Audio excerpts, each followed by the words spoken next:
Good evening, brothers and sisters. Welcome.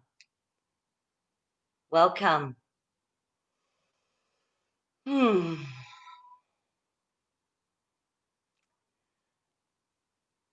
you for tuning in. My name is Michelle Reed, Dancing Heart Spirit Woman. And this is our 6th session of Medicine for These Times.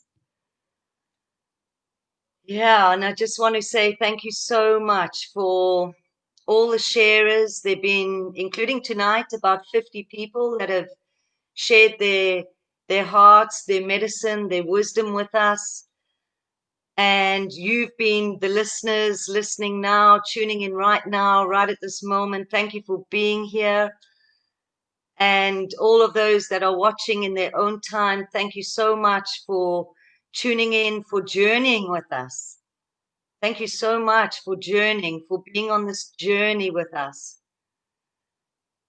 Sure. And I must say, I've just learned so much. We've all learned so much from these shares of our brothers and sisters. Beautiful medicine that we all hold. And I've learned as well so much about hosting from all of the beautiful hosts that have stepped up to host, to hold the space, to invite the speakers in. Thank you so much. It's been such a great expansion, such a great initiation, actually coming onto this platform, taking courage, sharing our voices with our brothers and sisters across the globe. It's just been phenomenal.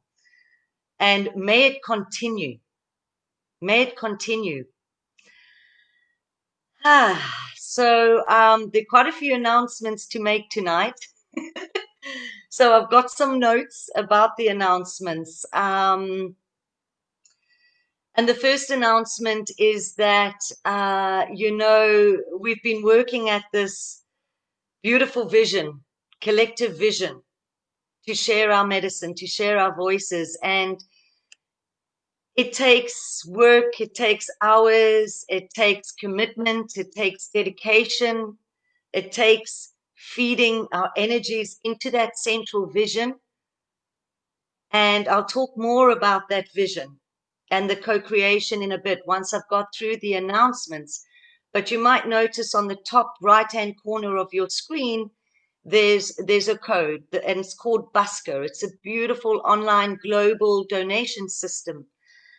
So we've decided to ask for donations, for this beautiful medicine that's being shared, for all the time invested. We've done it over the last 6 weeks from our hearts, our gifting, but it is time and commitment. So we ask that anybody who wishes to give a donation, please do, to help support in these times. And, we're looking at growing this platform. So we've had a 6-week stretch. We want to create an online directory of all of the medicine people that have shared and more that are coming in. And that's going to take time. And we're looking at creating a beautiful medicine for these times. A beautiful sister on one of the shares actually said it's actually medicine for all time. It is. It's not just in these times, even though we so need this beautiful wisdom and co-creation and collective consciousness, but it's medicine for all time. All of this medicine is medicine of the world that we wish to birth. It's medicine of all time. So we wish to create a website with our directory. So that's going to take more time, more commitment, where we can have our YouTube videos, where we can segment all the talks that have gone in the past. So if you connect and resonate with a particular medicine person, all the information will be there to connect with them online or in person if you here in the tip of Africa. So we're looking to do this, and we're looking to move forward from the 6-week venture. We're looking to move forward into it's going to look slightly different. We're going to be doing it fortnightly, not every Sunday night, but twice a month on Sundays. And we're looking for it to be less speakers, but more in-depth, deeper conversation. Our shares, we have 8 people a night over the last 6 weeks. So that's been a lot of sharing, and our beautiful medicine songs in between. So we're looking to have deeper conversations with less people for less time on a Sunday night. So instead of 3 hours, 2 hours. So we're going to keep you up to date on the Community of Spirit page about all the happenings and where we are once our website is up and running. So please do donate if you can. There's a lot of sharing, a lot of time invested in this, and it's actually one of the teachings on the pathway that I'm walking with, the red path, the Native American teachings in the East. It's a teaching of fair exchange, of fair exchange. So the medicine you're receiving, the gifts, the wisdom you're receiving, you know, and the work that is done by the gathering and the marketing and the communication and the sharing and the time invested, it will be beautiful to receive some support for that. So thank you very much. Thank you very much. Okay, those I think are the announcements. I want to speak a little bit about the vision. You know, I received the vision to do this medicine for these times because I realized that we sit in the company of so many wise people sharing their medicine, our brothers and sisters. So many people have so much to share, different pathways, different modalities, different tools, different technologies. We sit in this beautiful sacred circle. We sit in it globally. So much wisdom. And receiving this vision, I want to speak about that because we are really conduits of spirit. We are really channels. In our circles, we call it being the hollow bone, clearing the way for spirit to move through. And and this vision does not belong to me. When we receive this vision and this channeling, it's really a gifting for all. That's the beauty. That's the co-creation. The vision is in the center. No one person is in the center. We are all feeding that vision in different parts, different ways, with our sharings, with the tech support, with the marketing. We are feeding that central vision. That is true co-creation. That is where we wish to be on a global level, to become in alignment so much with spirit and emotions and body and mental and higher soul, to come into so much alignment that what is already out there, in the Native American teachings, they call it the field of plenty. It's the field of plenty. Everything already exists in thought form in the spirit realm, great mystery. Everything we can imagine already exists.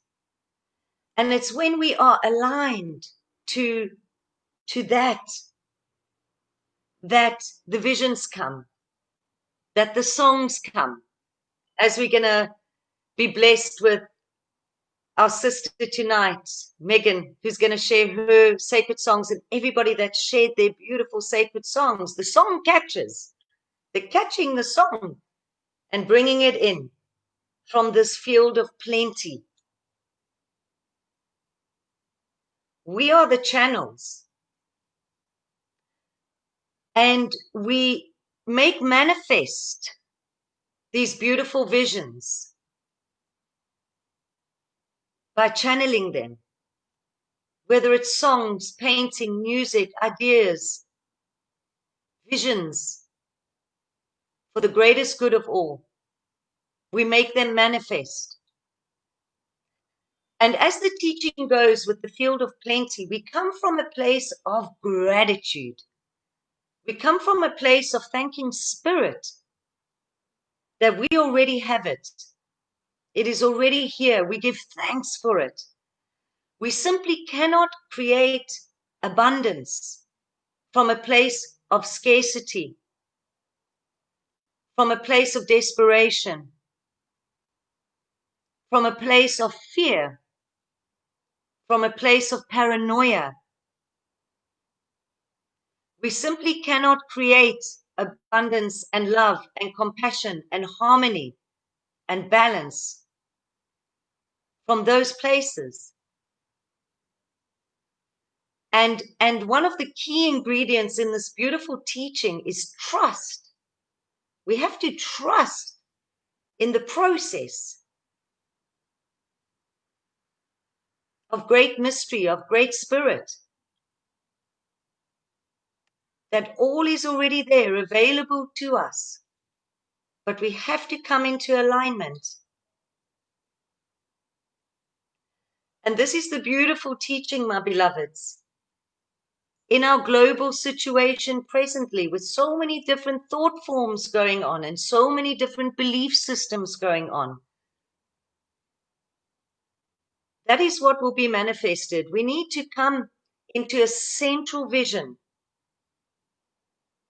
as we do on a dance floor with the drums going, and we're all dancing with joy and high vibration, and we're all in agreement, because that's where we want to be, because we're all aligned in that moment and we're channeling that spirit down. So that's the beautiful part of true co-creation. There is no one person that is in the middle of this vision. We are all a part of this vision. And we be mindful about what we are channeling. The universe only knows how to say yes to what we channel. So what a beautiful teaching, my beloveds. The field of plenty, coming from a place of deep gratitude, so that we can channel this new earth that we so wish to birth, that we are in the process of birthing.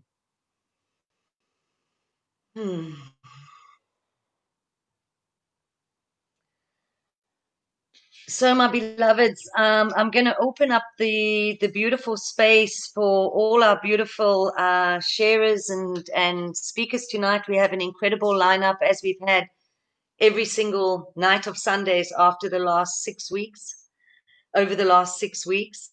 You know, I feel a little bit crazy at the moment. I'm sitting in my red here in the fire of creation. And I had a shower before jumping on here this evening after a day of training. And I was singing this little gratitude song. It's a little nervous laugh because I wish to sing it now, just in opening up the sacred space for all of us as a little prayer. So here's my shower song, my little gratitude song. It's very simple. Let me take a moment.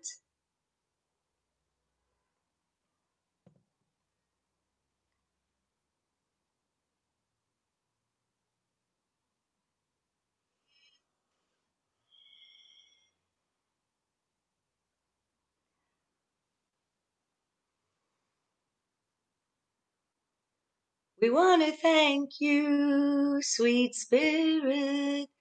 We want to thank you, sweet spirit. We want to thank you, sweet life. We want to thank you, sweet breath.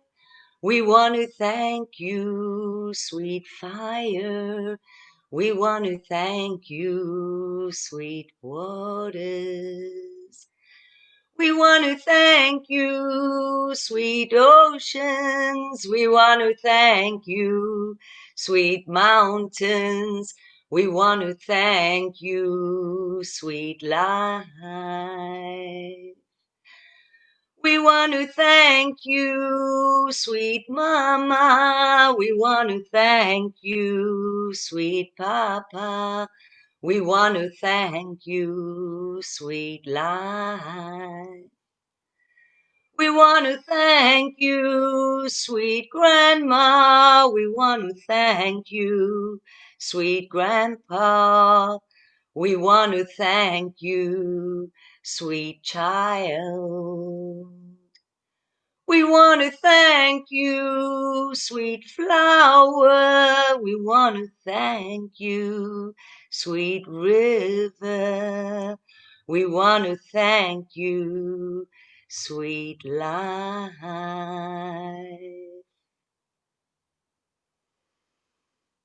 Aho, Matakuyasan. Thank you for this beautiful life. Thank you for this beautiful creation.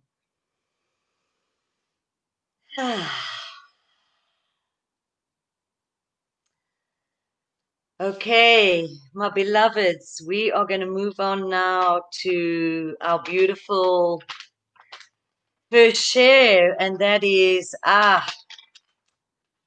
such a wonderful, wonderful, blessed cosmic grandmother that we were so blessed to know and have here in our home on this land. So blessed, all of us people here in South Africa that met this beautiful grandmother, Deborah Dalgin.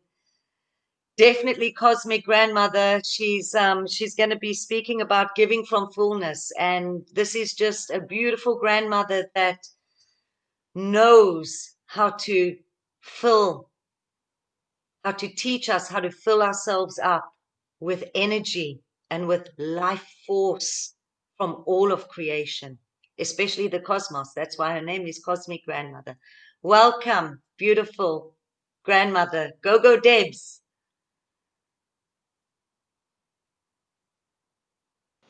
Hello, and thank you so much for the invitation to be with you tonight and to present something in this extraordinary gathering. It's a real honour and a pleasure to do so.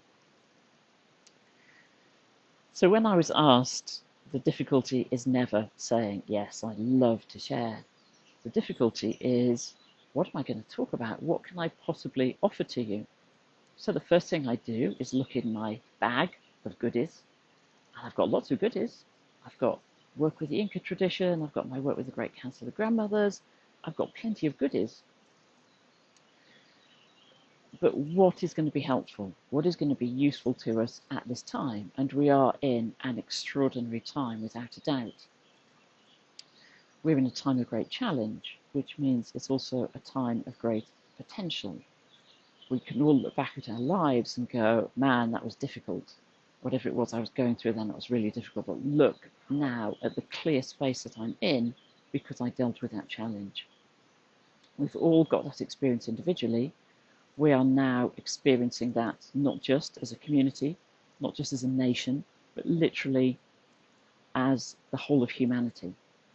And our potential in this moment is to emerge on the other side of this challenge as a global humanity.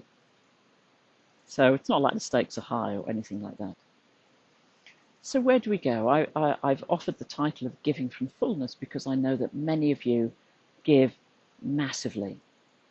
I know there are so many challenges that we are all doing our best to meet, and there's a real danger of going into depletion, of giving so much that we have nothing left for ourselves. And so partly the title arose out of that. And the more I delved into it, the more I found to offer to you. And so I started with my bag of goodies and my bag of stuff. And these are all things that I learned in the past, over my past 60, however many years. All these great things that I've learned and studied and got experience with, and therefore have something to offer from. But they were all things that were appropriate at that time and at that place, and for the person that I was then, and for the community that I was in then. And these times are different. So what might be appropriate and useful then that we might apply now? And undoubtedly, the things that we learnt in the past, those attitudes, those beliefs, those understandings, have some value. And our shared understandings around who we are and around society have some value. If we didn't share certain ways of understanding the world, it would just take time. If every time I went into a shop, I had to think about how do I go about doing this, how do I choose, how do I pay, what's the deal here, it would just take a lot of thinking through. So there's a shared set of values and understandings that we all buy into. At the same time, these are now being challenged by the times that we're going through, for which we don't have those shared responses and beliefs. And if I look back at my upbringing, and I was very fortunate, I had a loving upbringing, and the values that I received from my parents were things like, you have to work hard in this world. There are certain behaviours that are acceptable, good, and there are certain behaviours that are unacceptable, bad. And in order to be loved and to be deserving, you have to just have the good behaviours and not the bad ones. And other things will happen if you manifest the bad behaviours. I was also given the very strong belief that in order to get on in this world, in order to be successful, because that was also part of the picture to be successful, the tools and the skills that were valuable were the tools and skills of the mind and intellect. The body, okay, we have to keep fit. The tools and skills and understandings of the emotions of the heart, basically, we didn't get any training in at all. Emotions were okay so long as they fell into the good pile, but deeply unacceptable if they fell into the bad pile. And it's taken me a long time to really review some of those values and beliefs and to reevaluate them and go, well, hang on a minute. The place that I'm in now, I find that those emotions, this dividing of emotions into good and bad, actually gets me into a lot of trouble and doesn't help me to weave a path in harmony with others, because other people don't have those same sets of good and bad emotions, and I have to be able to be honest and open about mine in order to learn how to engage with others around our emotions and our feelings and our capacity to move in the world. So yes, we've got these great tools and skills that we've learned, but we also need to reevaluate them and take a really good look and see what's helpful and useful to us right now. We've not been through a pandemic before, as within my generation certainly. So where do we look to get those new understandings? Where do we look for the downloads and the upgrades? And if we look to our planet, if we look to the Pachamama, she's been through plagues and pandemics plenty of times before you, and you have to read the old stories, and you have to read the Bible, and you can see that we have lived through times of great global change before. And the downloads, the upgrades we need are already present. We don't have to do anything extraordinary to receive them, because frankly, the earth is offering them to us right now. And the only thing that stops us from receiving them is this bag of stuff I've got with all my goodies in. As long as my bag's pretty full, as long as I hold on to my bag and go, well, I've got this and this and this, there is very little space for what needs to come through. And so part of the process right now of reevaluating and re-examining and finding out how to bring ourselves into this new world that we feel we know is possible. We have all received the vision of coming together in a shared humanity. We've all received the vision of equality, of justice, of a world that is fair for all, of a world that is in balance ecologically, of a world that is in balance economically, of a world that honours and has space for each one of our beautiful human brothers and sisters. We all feel that in ourselves. And yet all our systems, all our beliefs, all our understandings, all our conditionings are based in this other thing that we were given and that we've brought up in. And so we have this mismatch between what we have and what we know and what we feel and what we envision. And so this time is about moving ourselves through what we already have and know into what we feel and what we see. And the barrier is the stuff we've already got. We need to be able to pick out the things that are really valuable and useful and let go of the things that aren't. And for me, the way that I do this is by calling on the tools in the Inca tradition. And I'm going to speak this through fairly quickly so that we all get a chance to experience it for ourselves, because what matters more than anything is that we do this together. Each one of us has the capacity to embody part of the new pattern, part of the new way of being becomes present when we each of us align with it, and we align with it individually, and then we align with it in community, and we align with it around the globe. This is where our new society emerges, through the being of each one of us, standing in our power, standing in our full capacity, standing in our full potential. And this is what arises out of challenge. Out of challenge arises the fullness of our potential. So in the Inca tradition, this would be Samin Chakri, Saiwa Chakri, and it helps us to align and to tune in. And it starts by simply coming into presence right now, just arriving home to self, and noticing what that feels like, and being able to accept whatever that feels like. And quite frankly, for a lot of us right now, it feels uncomfortable. Really being present in ourselves feels deeply uncomfortable because there's such a lot going on. So many of us are in stress and overwhelm.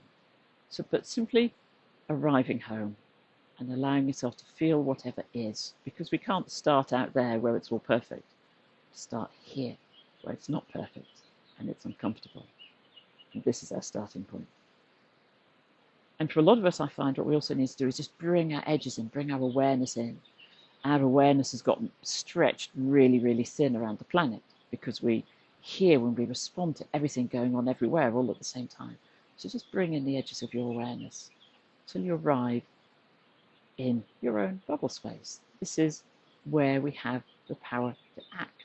I don't, at this moment, have the power to act out there, to act in here. And as we arrive home and as we land, we can, at every moment, receive. So receive the living energy of the cosmos, the vibrancy of the world around. Even if the world you're in is not a particularly comfortable place, the cosmos is giving you everything it's got. So receive it into your being, receive it into your bubble. And feel what that feels like. And maybe that feels a little reassuring. Maybe it feels a little more harmonious. Maybe you feel a little bit held. And in this moment of feeling just a little bit reassured, maybe you can look at some of your bag of old stuff and go, okay, well, there's that anxiety. Maybe I can let that anxiety go. And there's this concern, and this stuff's going on. If it's not relevant in the now, frankly, we can let it go. And we can give it to the earth, to the Pachamama. It's just energy. She'll take it all in. She'll recycle it. She'll turn it into new life, like she has done for eons and eons and eons. And checking in again with how we feel, in our bubble. Maybe now there's a little space, a little spaciousness, so we can receive again from the cosmos and feel what else the cosmos would like to give us today, and allow that to land. And maybe that now feels a little bit joyful as well. The birds think so. And in that moment of feeling a little more aligned, a little more joyful, I can let go of some of those worries. I can let go of some of my not knowing. And give that to Pachamama. And the real fundamental principle of the cosmos is Aini, sacred reciprocity. We've given. And so naturally the earth wants to give back to us. She will always do that.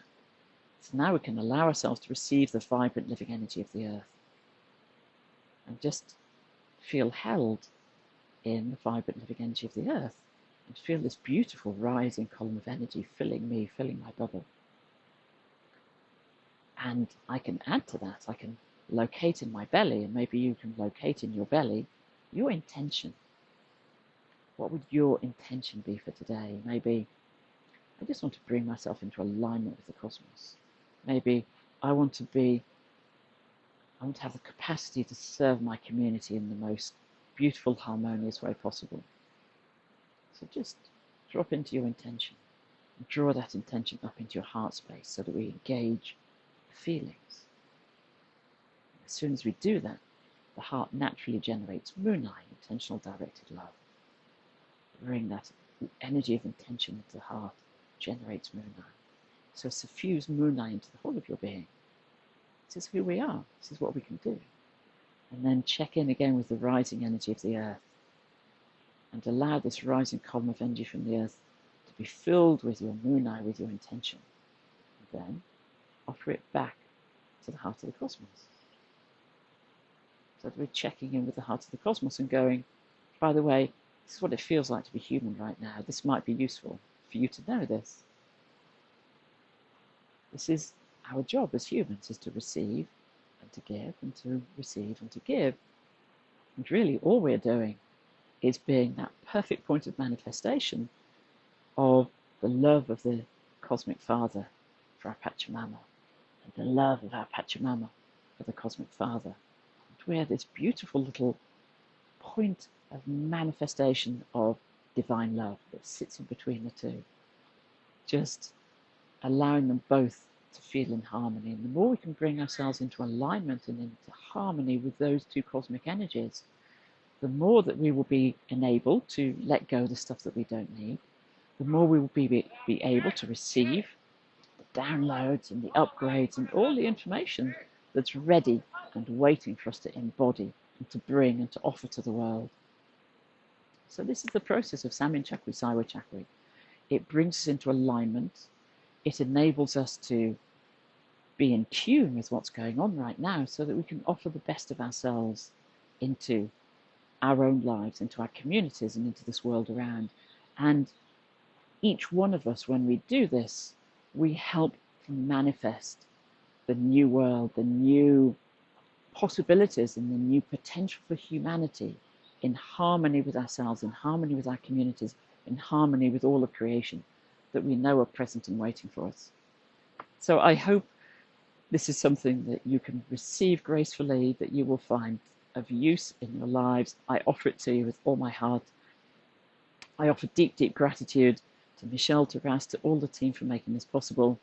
I offer deep, deep gratitude to all my ancestors without whom I would not be here, my ancestors, my family lineage, my ancestors, my spiritual lineage, my ancestors of all my students and all those who work with me with such deep gratitude. And I dedicate this practice to my descendants, to the ones who come after. May we truly become the ancestors that they deserve. With all my love, Rinpoche Songkriai.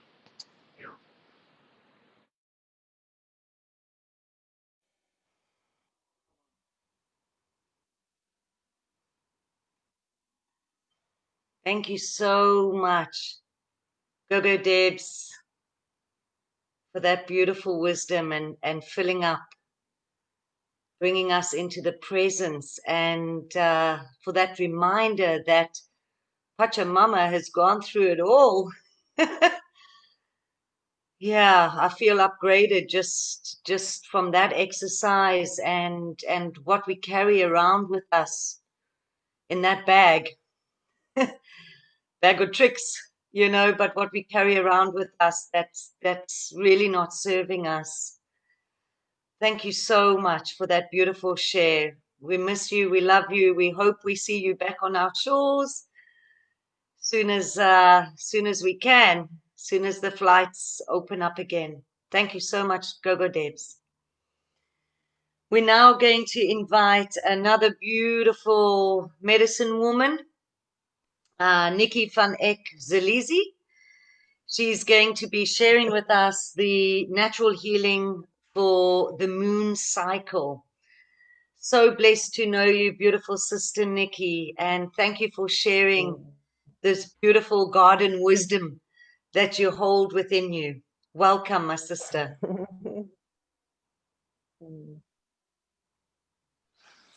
Well, thank you very much. I'm not sure if I'm live yet, but thank you so much, Michelle. Thank you so much, Grandmother Deborah. Thank you to the entire group. It's a deep honor and a pleasure to be here. So I'm Nikki, and it was in 2016 that I decided to paddle towards the wave of natural healing for the reproductive system. And it's been a deep honor to be learning as I paddle that wave and I surf that wave. And the modalities that I've put into my medicine bag are vaginal steaming, abdominal massage, medicinal teas for the moon cycle, nutritional infusions, tinctures, pessaries. There's a whole range of beautiful herbal medicine for the reproductive system. So on musing my sharing, some words came to me, and these were the words that came to me. Taking charge of your fertility is more than not falling pregnant. It's about realigning with your allies. It's about reconnecting with your true nature, with the Great Mother. It's where you have an opportunity to drop deeper into your body, into your innate wisdom, your ears to the subtle language of existence. So hopefully throughout the rest of my sharing, I can contextualize that a little bit. I thought perhaps it's good to just start briefly in me saying, like, what is the menstrual cycle? And so it's this beautifully balanced feedback system between the pituitary gland and the ovaries. And so in short, it kind of works like this. The pituitary gland communicates to the ovaries to prepare an egg. The egg communicates to the womb, I'm almost there. Can you prepare? Prepare for me. I'm almost coming. Then the egg tells the pituitary gland, listen, everything's going okay this side. And then the pituitary gland says, looks like you've got everything under control. Go ahead. And down rolls the little egg into the beautiful womb, into the beautiful blanket of the womb to then continue its growth. So just to say that in a different way, just for fun, let's look at it this way, or let me say it this way. So your mother's third eye said to her ovaries, can you get Nikki ready? Right? So can you get Nikki ready? And then you said to your mother's womb, all right, I'm coming. And and then you said to your mother's third eye, everything's under control. And your mother's third eye gave you then the go ahead to roll into the womb, to then wait there to be fertilized and so to grow. And so what's interesting is to see how this whole process is governed by this communication between the beautiful chemical communication between the pituitary gland, the womb, the ovaries. So that's like this higher consciousness that's involved in communicating with the ovaries and the eggs and the womb. So I want to just take this moment to just give thanks to the gatekeepers, all the mothers, whether you have children or not, you're a gatekeeper and I honor you. I just want to give thanks to you. Just, yeah. So what hormonal contraceptives do is they stop the communication between the pituitary gland, the ovaries, and the womb. Like nada, like stop. So just leaving that there for you to think about, and I'll happily proceed to saying that, so as many of you know, there are natural contraceptive alternatives out there that don't interfere with the subtle chemical communication in the being at all, that doesn't interfere with your true nature, is to have this communication in your being as you govern your life. So from this inside place, and so let's just look at charting for a moment, charting your cycle. Is it a 99.5 or 0.6 something success rate? That's how successful charting can be. And in fact, charting your cycle is an absolutely wonderful way for women to turn in and to get in touch with their body's signals and the cues.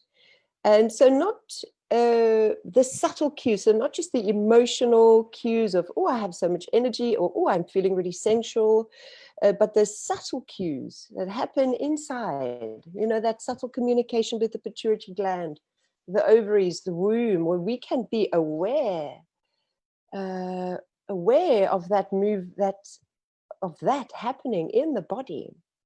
So it really is an epic method for cycle awareness. So for the woman to start, it's a great aid for the woman to help create awareness inside the body, and that's just a beautiful foundation for so many spiritual practices is to have that awareness from the inside. It's also a really great self-care practice, or a great way to start having a self-care practice where you can then build on, include your mindfulness practices in it. You know, I'm talking about when you're doing your charting and you got your thermometer in your mouth and you've got your chart and your pencil, and when you're doing that, that self-care practice, it opens up to then going, oh well, I'm here already, so you know, let me just sit and do then whatever other mindfulness practices. In sharing about the charting, I'm also talking to mothers. I'm also saying, or I'd like to communicate to mothers as well, that this is a really wonderful practice, a highly beneficial practice for your daughters to in gaining a body awareness, cycle awareness, tuning into those cues that happen every month. So there's a lot of opportunity for practicing that language, for hearing, practicing the ability to hear the language in the body, and primarily for cycle awareness. You know, so not only speaking to all women out there, but also to for mums, for their daughters. So if you already, it's a really wonderful, lots of potential modality, and you know, and then by the time the young ones become sexually active or curious about it, they have superpowers. You know, so so just going a little bit deeper into other modalities for natural healing for the reproductive system. So vaginal steaming is just this incredibly beautiful way. It has the medicinal aspect to it, you know, and then it has this incredible, beautiful spiritual aspect to it, which you add to your self practice. And as you then, so it just has potential where you can look at it this way: you entering into communion with herbs, with water, with the natural medicine of the great mother, and you can sit and surrender and receive the healing and deepen in that practice of being in your body, being here now in this present, and receiving the healing at the same time. It truly is an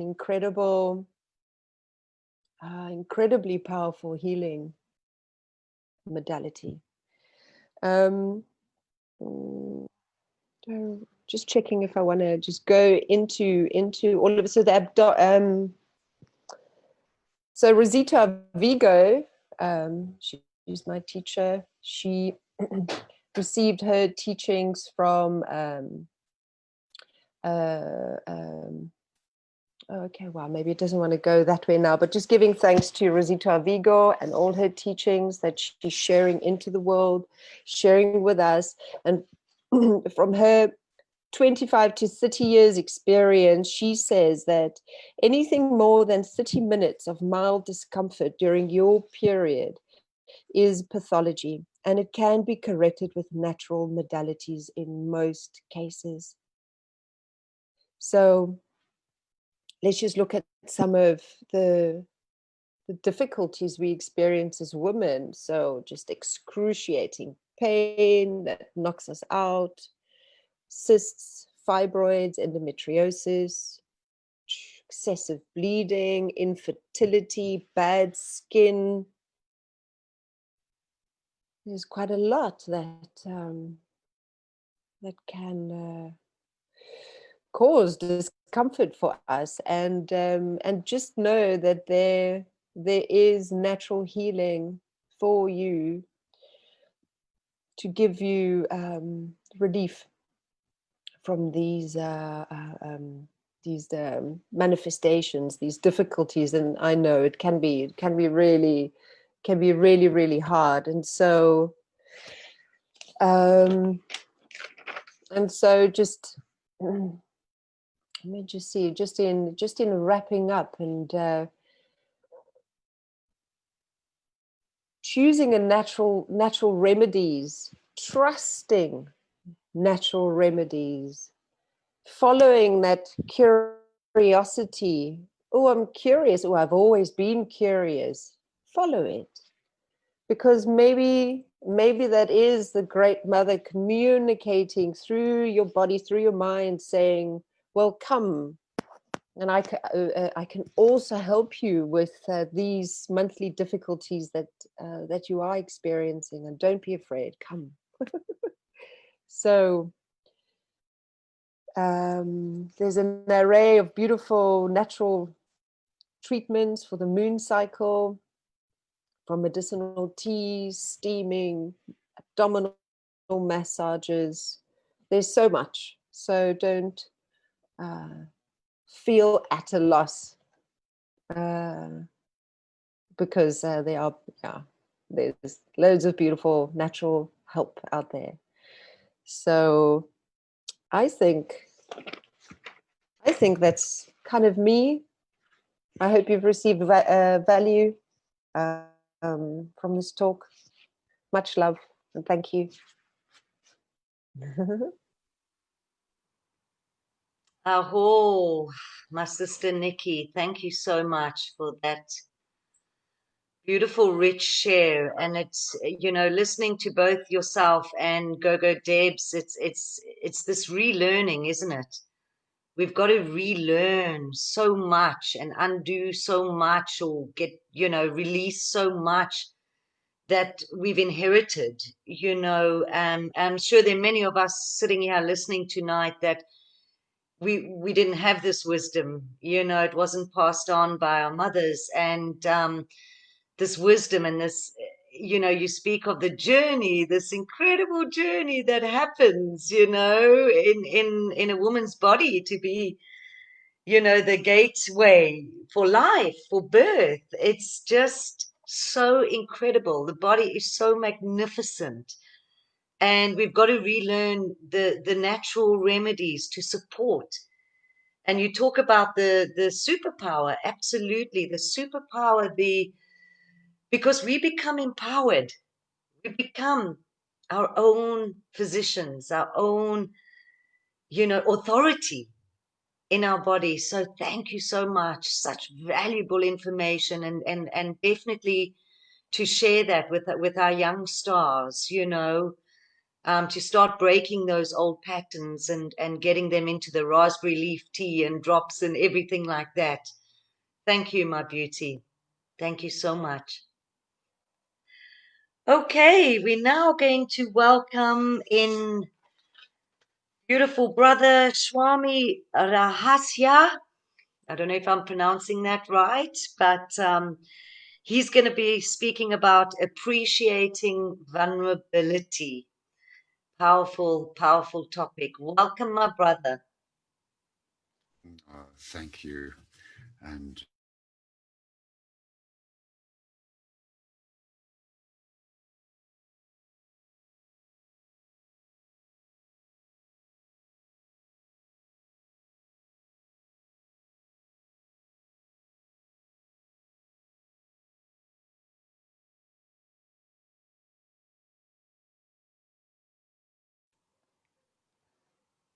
Okay, beloveds, we might have lost our brother Swami. He dropped off. He was speaking to us from deep in the Karoo. He was surprised that he did have bandwidth at the time. So maybe is he back? I'm here. I just got a screen telling me I was going to be let into the room soon. It was very strange. Oh, okay. Well, welcome back, my brother. Oh, nice to be here. Great. All right. Well, thanks, Michelle, and thanks for the invitation, Raz, and all others involved in this a great adventure in the cyberlands. Yeah. So around vulnerability in this corona thing, I mean, globally, the upside of this corona thing, let's go there first. Whatever the reasons, the individual reasons, pretty much for the first time ever, all of humanity is actually united in action, in common purpose to some extent. And that's worth a celebration and pretty awesome. Not my topic, though. Obviously, I'm going to suggest we look at the downside of things, because I'm a good Advaita scholar. Whenever there's an upside, there's got to be a downside, and vice versa, and all that. And the downside, it's not that it's more valuable, it's just we often ignore it, so there can be some really nice, juicy things there. So there's a bitter medicine lately with the corona, I'm sure you've all noticed. We've all been forced to some things that even if we're personally okay with them, you know, there's a lot of people I'm quite happy with not seeing anyway, but we're forced to it. We are having our noses rubbed in the fact a little bit that we're vulnerable to our government. Me oh my, all those nice freedoms and constitutional rights, all that can just vanish at a moment's notice. And anything like that can happen at any time. Crazy things can happen. People get angry in supermarkets with people who are not wearing masks or are wearing masks, and so on. And no, continue, Sylvia. It's okay. In South Africa, we've got our troops deployed. Those of us who like tobacco or alcohol, more vulnerable because we're doing backstreet deals with criminals and thugs and electricians and so on. And our nice civilized world, our comfortable environment and all that is in fact kind of threatened. I mean, lots of people have lost their jobs and so on. I don't need to rub it in. You've all been living it and living it. So what's the upside here? So what we're being made aware of, if we care to take the lesson, care to take the medicine, is we're being made aware of the intrinsic fact of our vulnerability. Not our vulnerability right now under the corona stuff, just our vulnerability as such. We're getting triggered to it, reminded of it, having it rubbed in our faces a bit. And that is the truth, and it's very worthwhile always stepping to the truth, even if it looks a little unpleasant. So in my sessions, for example, if someone's going to, I usually start a touchwork session, somebody naked face down on the table. They say, why? I say, because that way you feel the most vulnerable. And when you're getting undressed, feel vulnerable. I've had just as many people say, oh, that was terrible, how you were watching me. And that was terrible, how you weren't watching me, and whatever. But feeling the vulnerability of getting naked, feeling the vulnerability of lying down on a table, feeling the fact of that vulnerability, and then getting a bit of space and time to accept it, to notice that there's nothing I could do to someone under that situation. There's nothing that the government can do to us under the corona that could actually illustrate to us clearly enough the actual fact of our vulnerability. From when we were wobbling around in the womb, highly likely to get dislodged at any moment if mommy just coughs too much at the wrong moment or whatever. From there through to now, 9 meals is all it takes before people start invading richer areas to get food quite organically. We're vulnerable to that. We drive cars, we're vulnerable, we travel through space at 100 kilometers an hour in a metal box with other metal boxes flying around. What could go wrong? And it often does. We are in fact hugely vulnerable. Now, the reason I'm getting people to accept that on my table if I'm doing that work is that if they can accept and feel into and drop through and accept that very fact of intrinsic vulnerability as such, then they can really feel what happens in the session from there on. They can really be overwhelmed by the subtleties of a touch.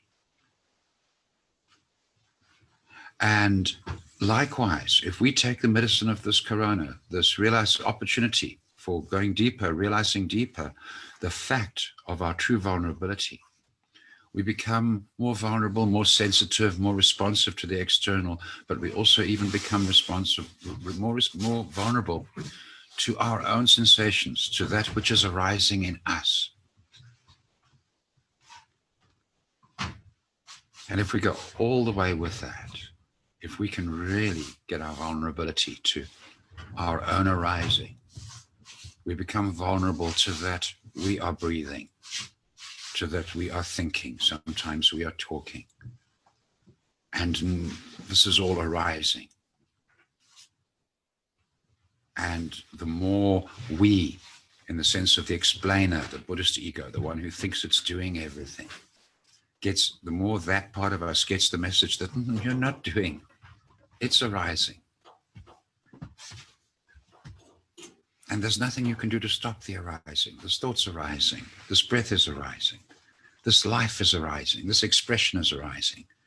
We have the opportunity to maybe get a little bit more and more out of the way of it that arises within us, it that is expressing here in this body, and let that be heard. Let that come more into the world, which is largely a crowd of teachers. We're all chatting together, but sure, everyone else. The teachers particularly, this is what we're all about, yes? Becoming more vulnerable to the facts of existence, including the great big secrets.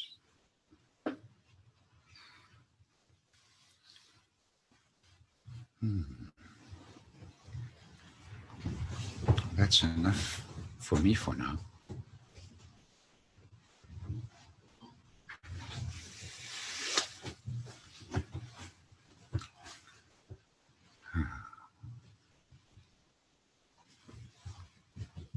Thank you, my brother Swami. Thank you so much. I loved what you said about the medicine of corona, and vulnerability. There's a lot of strength in vulnerability, isn't there? There's a lot of strength in vulnerability, natural power, because like you say, it arises, it arises, it arises. Thank you. What a beautiful share. Aho.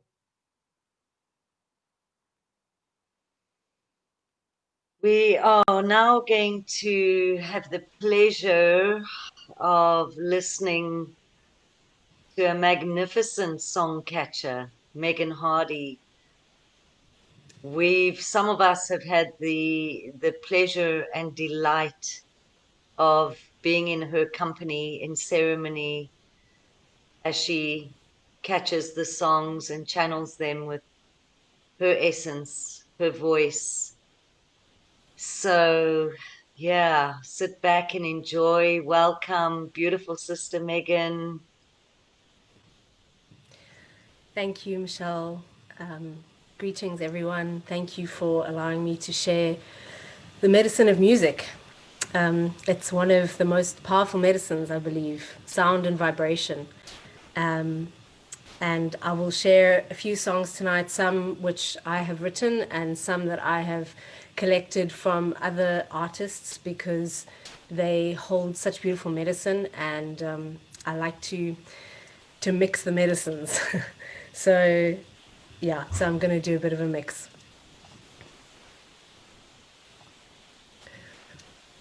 Holy morn, rise in the desert,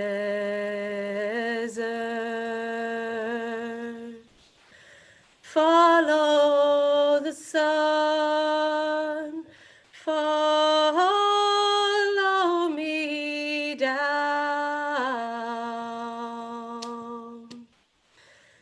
Holy morn, rise with the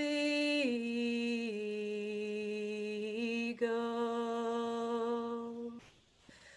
I will be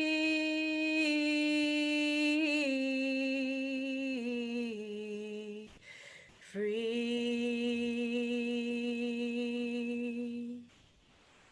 Holy morn, rise in the desert, follow the sun, follow me down. Holy morn, rise with the eagle. I will be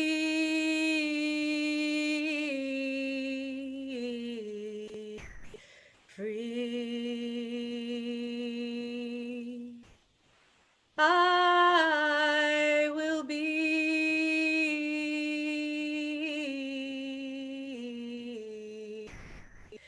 free.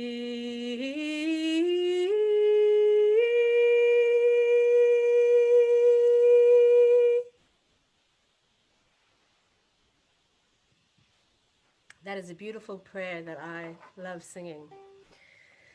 I'm going to sing a song that I wrote recently during lockdown, and it was a song that came through and just helped in the difficult times. It's called Returning.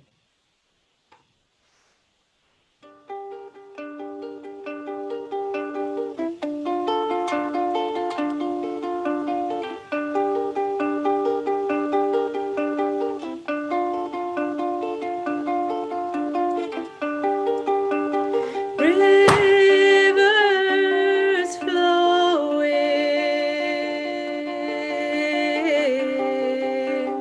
rain is falling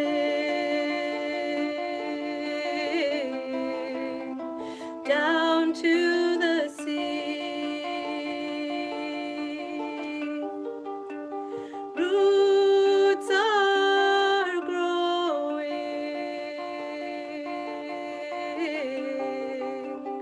hearts unfolding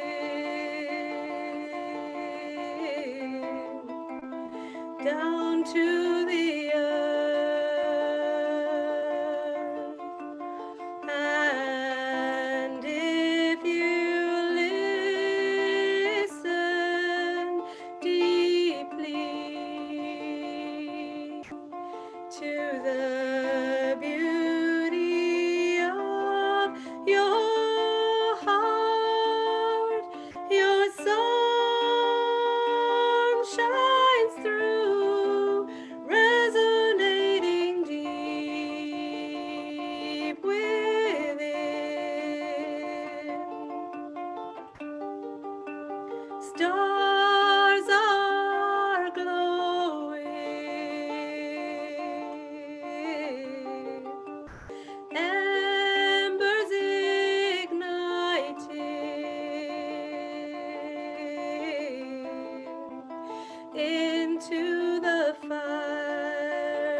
that's returning back to love, back to the heart. And I think that's been such a lesson for everyone. I know for myself, to keep coming back to the heart. And so that takes me to Heartbeat, which is a really beautiful, beautiful song by a medicine artist called Dunnet. And the words of this song speak very loudly, especially in these times.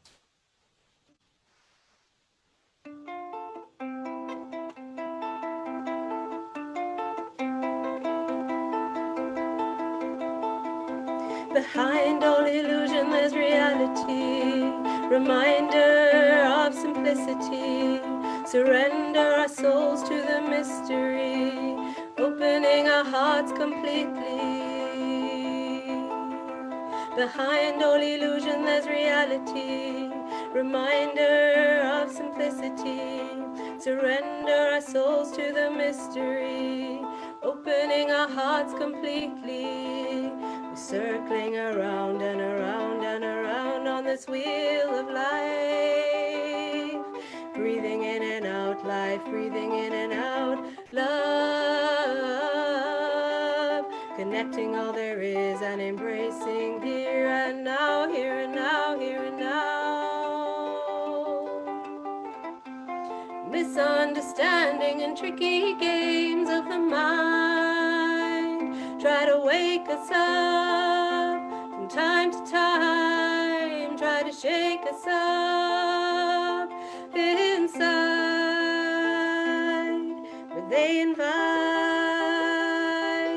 to realize that we're circling around and around and around on this wheel of life. Breathing in and out, life, breathing in and out, love. Connecting all there is and embracing here and now, here and now, here and now. If we only seek, we won't find, 'cause seeking makes human hearts blind. If we only seek, we won't find, 'cause seeking makes human hearts blind. Be open and trust, 'cause what may come to you will come right through you, to you, through you, to you, through you.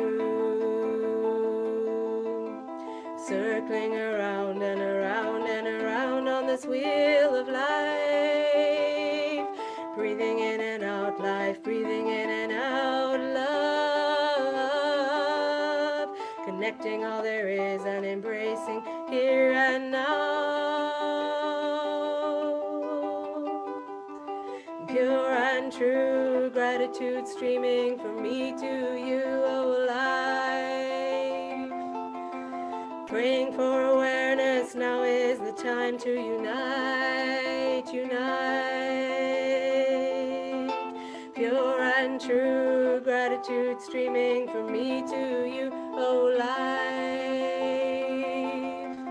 Praying for awareness, now is the time to unite, unite. Connecting to the universal heartbeat, heartbeat, heartbeat. Heartbeat, heartbeat, heartbeat. Ooh, heartbeat, heartbeat, heartbeat. Heartbeat, heartbeat, heartbeat, heartbeat, heartbeat, heartbeat, heartbeat, heartbeat.